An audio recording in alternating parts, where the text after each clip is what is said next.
Hello, today I'll be doing the analysis of a dynamic mode of movement, and for my movement I have chosen the bench press. So just some background on the bench press, how to set it up properly.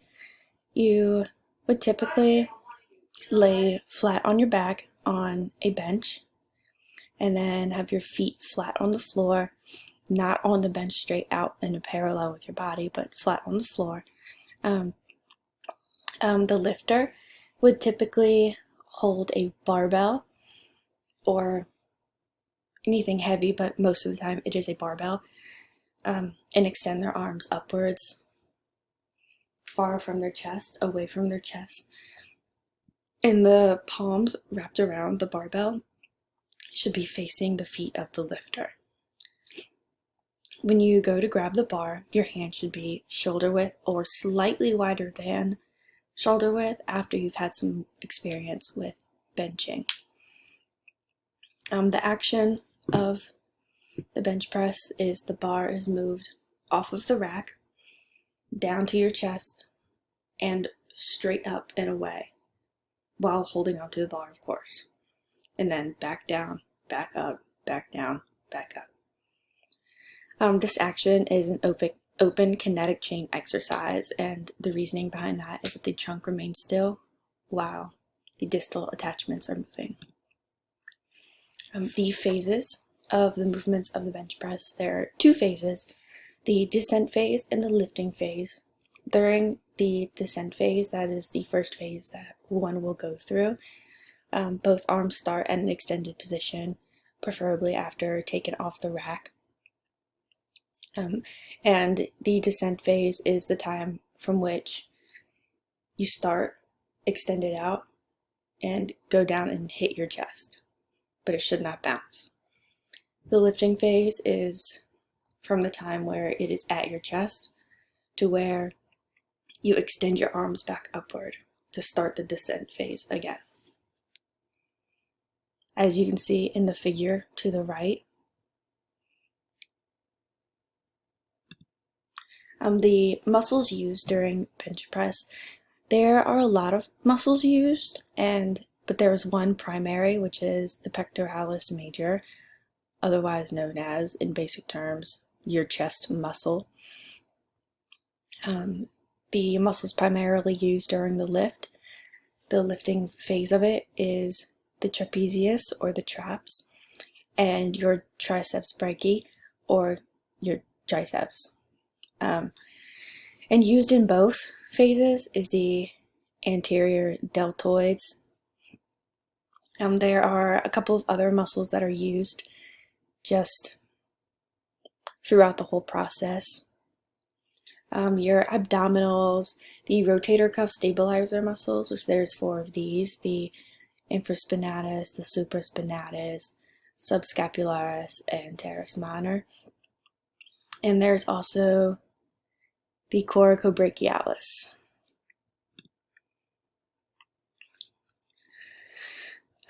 And the joints and movement during bench press. So during the descent phase, your shoulders will be horizontally abducted, and your elbows will be in flexion.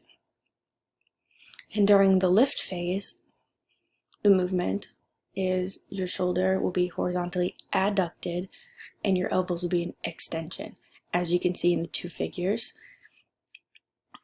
The first figure is at the beginning of the descent phase, at the end of the lift phase. The second figure is at the end of the descent phase and at the beginning of the lift phase.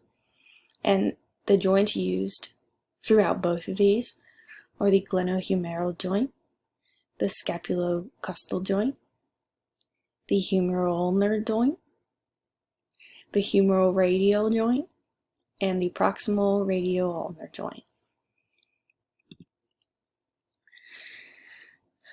The joint actions and angles.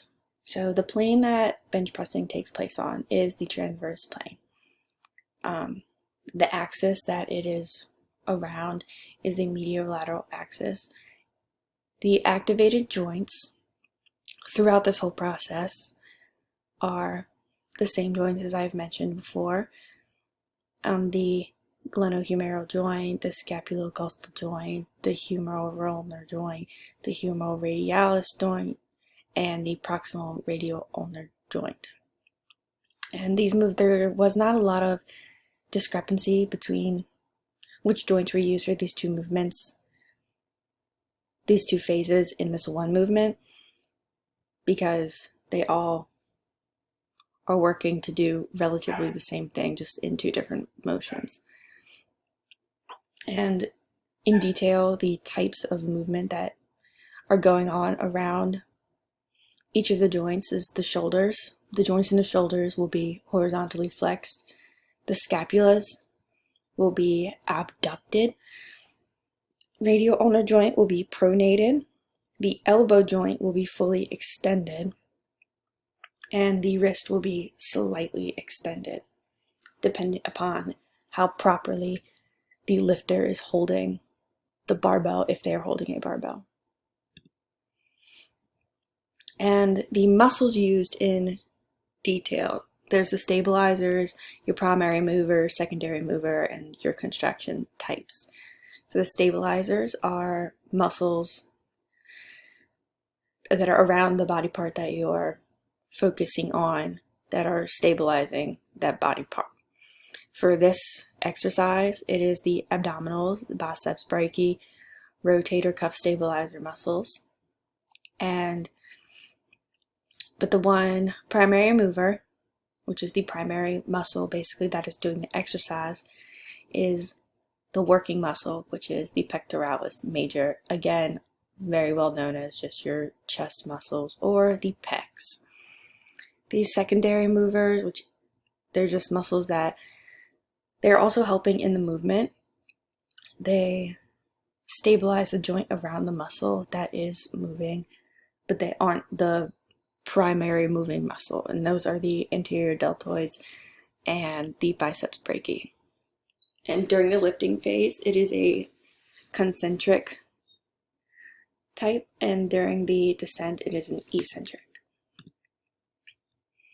How it all connects together. The stabilizer muscles are stabilizing, as in the name, the body and surrounding muscles. The pectoralis major is the one driving muscle that's pushing the bar up and then controls it when it is coming back down. It's giving that opposite pushing force. And the surrounding muscles are secondary to helping the lift of the bar. And this is the video of my participant. His name is Connor, who's doing this video to help me out, and he is very experienced as a lifter, so I had him do this for me, and this is the complete video.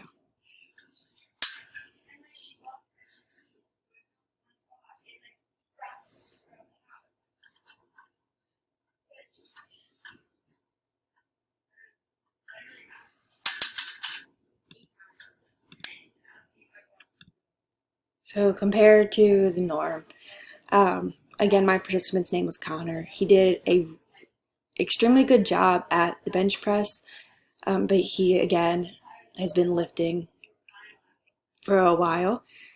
And most people do it imperfectly, which is fine, because a lot of people cannot do it 100% perfect, going straight up and down.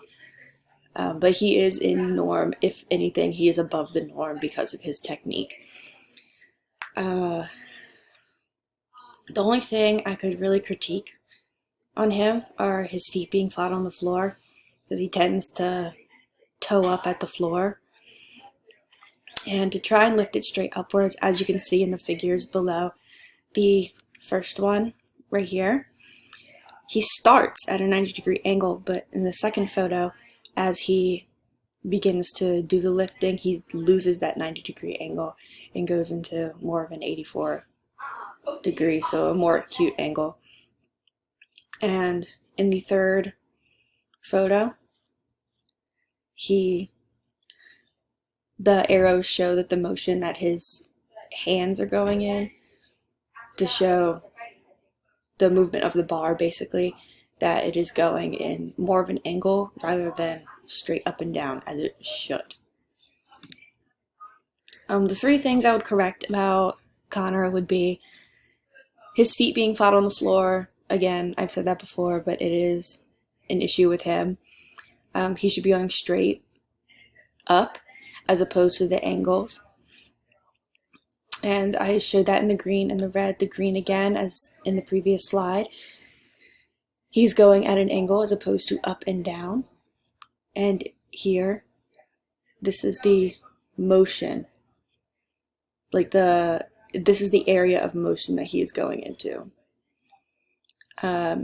He tends to lift a bit farther past his chest than necessary instead of going straight up and down, as you can see in the figures again.